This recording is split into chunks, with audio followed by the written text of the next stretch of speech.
देखिए, जो आप वीडियो देख रहे हैं ये class 8 math chapter 15 introduction to graph का रिलेटेड है।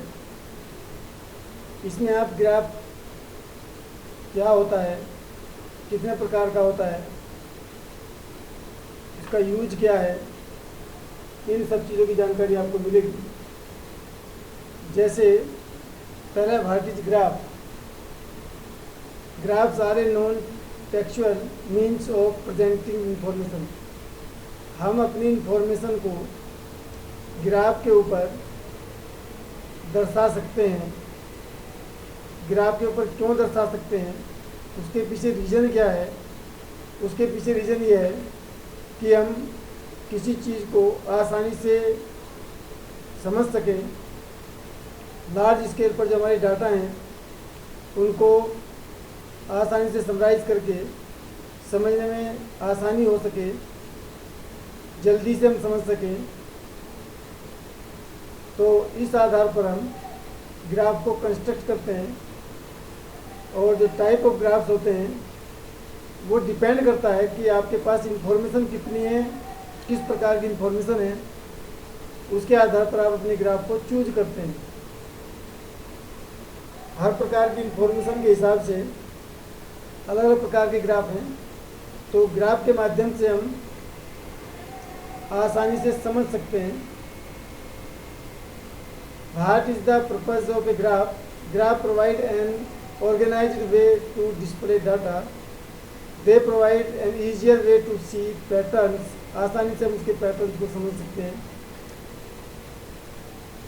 Graph can be use to make prediction. What type of graph are they? देखिए, हम कितने प्रकार के ग्राफ यूज करते हैं।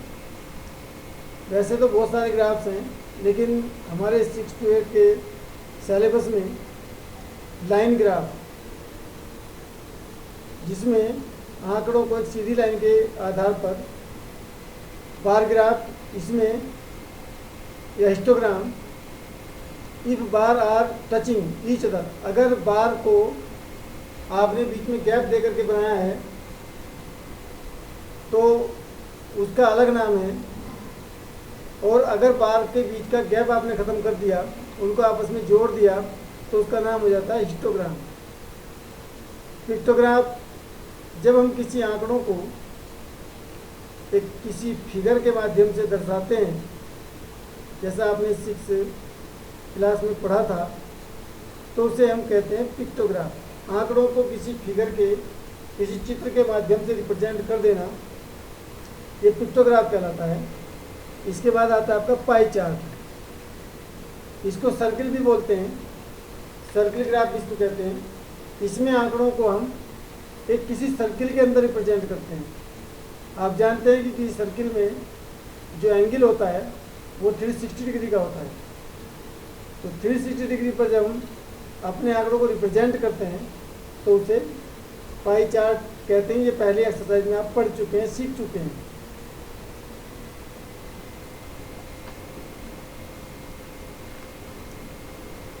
बार ग्राफ क्या होता है? देखिए, is use to show comparison among categorise.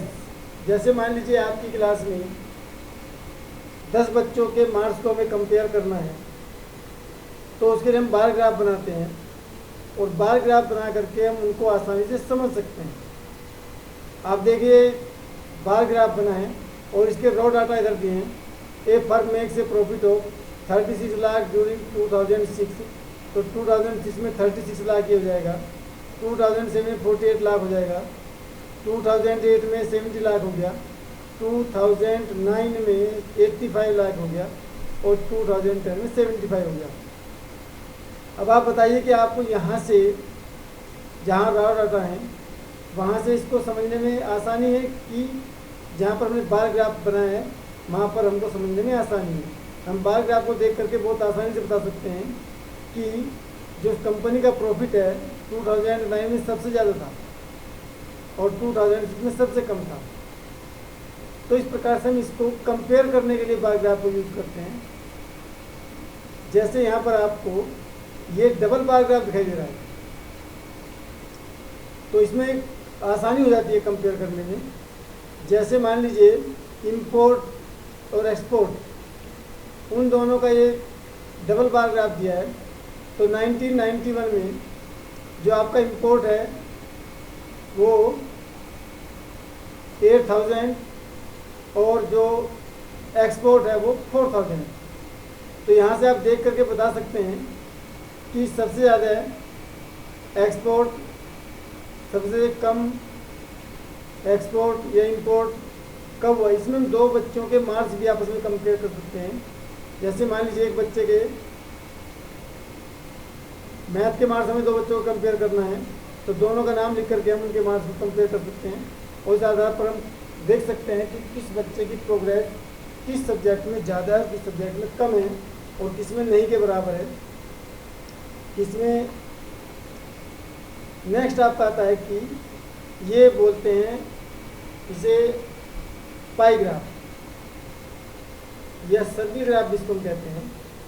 तो आप देख सकते हैं कि जब हम किसी डाटा को, किसी आंकड़ों को किसी सर्किल के अंदर रिप्रेजेंट करते हैं तो उसे हम बोलते हैं पाई ग्राफ। अब आप देख रहे हैं बच्चे की एक्टिविटी दी है, वो बच्चा 9 घंटे स्कूल में रहता है, 6 घंटे अपना होमवर्क वगैरह पूरा करता होगा, 6 घंटे वो सोता है और 3 घंटे वो खेलता है। तो कुल मिला करके इस बच्चे की जो एक्टिविटी है 24 घंटे की दी हुई है। अब 24 घंटे की जो एक्टिविटी है उसको हमें 360 डिग्री के एंगल पर रिप्रेजेंट करना है। तो हर एक्टिविटी के लिए हमें एंगल निकालना है। तो चूँकि 9 घंटे वो पढ़ता है, स्कूल में रहता है, 24 घंटे में थे, तो 9/24 और एंगल है इसका 360। तो यहाँ से हम इसका एंगल निकाल लेते हैं। ये आप पहले एक्सरसाइज में सीख चुके हैं, पिछली एक्सरसाइज में आए थे। इसी प्रकार से प्लेन के भी हम एंगल निकाल लेंगे, स्लीप का एंगल निकाल लेंगे और इसका भी एंगल निकाल लेंगे और फिर उसको हम इस सर्किल के ऊपर उतना एंगल बना करके हम इसको रिप्रेजेंट कर देते हैं। इसे बोलते हैं पाई चार्ट। जैसे यहाँ पर दिखाया गया है how much water do you use. आपके घरों में जैसे टॉयलेट में पानी इतना % यूज होता है, शावर में इतना यूज होता है, टंकी से इतना यूज करते हैं, आप कपड़ों से इतना यूज करते हैं और जो लीक वगैरह रहता है वो इतना है। ये लाइन ग्राफ जब हम आंकड़ों को किसी लाइन के आधार पर रिप्रेजेंट करते हैं तो उसे हम लाइन ग्राफ कहते हैं। जैसे यहाँ पर देखिए किसी ये टेम्परेचर दिया है 3 बजे, 6 बजे, 9 बजे, तो ये टेम्परेचर कितना कितना है इस आधार पर हम इसको रिप्रेजेंट कर सकते हैं। ये आपका डबल लाइन ग्राफ है। जब हम दो चीज़ों के साथ कंपेयर करते हैं तो उसे हम डबल लाइन ग्राफ के द्वारा रिप्रेजेंट किया जा सकता है। ये आपका लीनियर ग्राफ होता है। सीधी लाइन में जब हम किसी जब आंकड़ों को रिप्रेजेंट करते हैं तो सीधी लाइन बनती है। ये आपका कर्व, जब हम किसी ग्राफ को एक्स एक्सिस और वाई एक्सिस के द्वारा काटते हैं तो उसे बोलते हैं कार्टेशियन। ये 4 भागों में बढ़ जाता है। इसमें कोऑर्डिनेट प्लान देखिए, ये एक्स एक्स है, ये वाई एक्स है। ये 4 पार्ट्स में डिवाइड होता है, first quadrant, second quadrant, third quadrant, fourth quadrant. इसमें दोनों प्लस के होते हैं। इसमें एक प्लस का एक माइनस का है, एक्स प्लस माइनस का है, वाई प्लस का है। इसमें एक्स माइनस का है, वाई माइनस का है, इसमें एक्स प्लस का है, वाई माइनस का होता है। ये इसी प्रकार से हम यहाँ पर रिप्रेजेंट कर सकते हैं। इसको देखो, ये first quadrant, second quadrant, third quadrant, fourth quadrant है। ये भी क्वाड्रेंट्स के बारे में दिया है। और डिपेंडेंट और इंडिपेंडेंट, डिपेंडेंट में होते हैं जो किसी पर डिपेंड करते हैं और इंडिपेंडेंट में होते हैं जो किसी पर डिपेंड नहीं करते हैं। Thank you. इस वीडियो के आधार पर आप एक्सरसाइज को सोल्व करने का प्रयास करेंगे।